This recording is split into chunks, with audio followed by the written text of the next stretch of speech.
First குக்கரில் இந்த மாதிரி எண்ணெய் ஹீட் ஆனதுக்கப்புறமா பிரியாணி பொருட்கள்லாம் போட்டுக்கோங்க. பிரியாணி பொருட்கள் என்னென்னு தெரியாதவங்க நம்ம சேனல் ஆல்ரெடி ஒரு ஷார்ட்ஸ் போட்டிருப்போம் பிரியாணி பொருட்கள் என்னென்ன அப்படின்னு. ஸோ தெரிஞ்சவங்க போட்டுக்கோங்க, தெரியாதவங்க அதை செக் அவுட் பண்ணி பார்த்து போட்டுக்கோங்க. இதுக்கப்புறமா நல்லா ஸ்லைஸாக வெட்டின பெரிய வெங்காயத்தை உள்ளே கொட்டிக்கோங்க, நல்லா வதக்கி விடுங்க. எங்கள் அம்மா அடிக்கடி சொல்லுவாங்க பெரிய வெங்காயம் எவ்வளோக்கு எவ்வளோ இந்த மாதிரி வதக்கி விடுறோமோ அவ்வளோக்கு அவ்வளோ டேஸ்ட் கொடுக்கும் அப்படின்னு.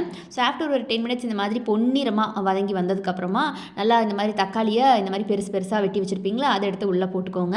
ஸோ அது நல்லா இந்த மாதிரி வதக்கினதுக்கப்புறமா உப்பு போட்டுக்கோங்க, தேவையான அளவு உப்பு சேர்த்துக்கோங்க. அதுக்கப்புறமா அது வதக்கிட்டு நம்ம வந்து இஞ்சி பூண்டு பேஸ்ட்டை வந்து சேர்த்திக்கலாம். ஸோ இஞ்சி பூண்டு பேஸ்ட்டை வந்துட்டு நல்லா இது கூட இந்த மாதிரி கலந்து விட்டுக்கோங்க, பச்சை வாசனை எல்லாம் போகட்டும். ஸோ இது நல்லா போனதுக்கப்புறமா வந்துட்டு காரத்துக்கு தகுந்த மாதிரி வந்து நம்ம மிளகாத்தூள் சேர்த்திக்கலாம். ஸோ அம்மா வந்து இங்கே அதிகமாகவே சேர்த்துறாங்க மிளகாத்தூள், உங்களுக்கு வேணுங்கிற அளவு மட்டும் சேர்த்திக்கோங்க. ஏன்னா இல்லைனா குஸ்கா வந்து கொஞ்சம் ஒரு மாதிரி காரல் அடிக்க ஆரம்பிச்சிடும். இந்த மாதிரி தேவையான அளவு மட்டும் சேர்த்திக்கோங்க, நல்லா எல்லாத்தையும் கலந்து விட்டுக்கோங்க. அதுக்கப்புறமா புதினா. ஸோ இந்த புதினா வந்து இந்த ப்ராசஸில் சேர்த்திக்கிறது நல்லது, ஏன்னா நல்ல வாசனை கொடுக்கும், இது அம்மாவோட ஸ்டைல். ஸோ அதனால் நல்லா இந்த மாதிரி வதக்கி விட்டுக்கோங்க.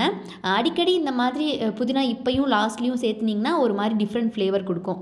ஸோ இதுக்கப்புறமா நம்ம வந்து 2 பச்சை மிளகா போட்டுக்கலாம். கீரி போட்டுக்கிட்டிங்கன்னா இன்னும் நல்லா காரல் பயங்கரமாக கொடுக்கும். நாம் இங்கே கீராமல் சேர்த்திக்கிட்டோம், ஏன்னா காரம் கொஞ்சம் கம்மியாகவே போதும் அப்படின்னு சொல்லிட்டு.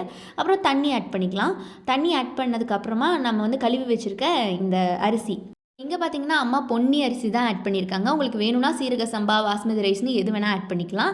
இங்கே பொன்னியே வந்துட்டு எங்களுக்கு பெட்டர் அப்படிங்கிறனால ஆட் பண்ணிட்டாங்க. ஸோ இது நல்லா இந்த மாதிரி கிளறி விட்டுக்கிட்டாங்க.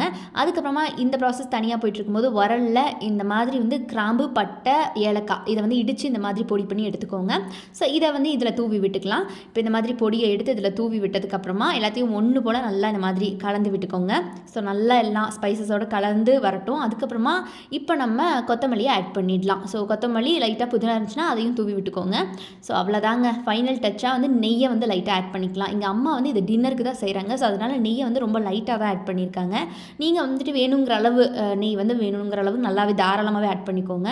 அவ்வளோதாங்க, இந்த மாதிரி ஃபைனல் டச்லாம் கொடுத்து கலக்கி விட்டதுக்கப்புறமா நம்ம குக்கருக்கு மூடி வச்சிடலாம். ஸோ உங்கள் குக்கருக்கு தகுந்த மாதிரி விசில் போட்டு இறக்குனீங்கன்னா இந்த மாதிரி நல்லா கம கமன்னு டேஸ்டியான வாசனையான குஸ்கா ரெடி. கடையில் வாங்கினதை விடவே பெட்டராக இருக்கும். முக்கியமான பின் குறிப்பு, இதில் நீங்கள் இந்த ப்ராசஸில் தயிர் ஆர் லெமன் ஜூஸ் எது வேணால் ஆட் பண்ணிக்கலாம் நம்ம செய்யும்போது. பட் இங்கே வந்து அம்மா அந்த ஃப்ளேவர் வேண்டாம் அப்படிங்கிறனால ஆட் பண்ணல. ஸோ இது மறக்காமல் செஞ்சு பார்த்துட்டு எப்படி இருந்துச்சுன்னு என்கிட்ட சொல்லுங்கள்.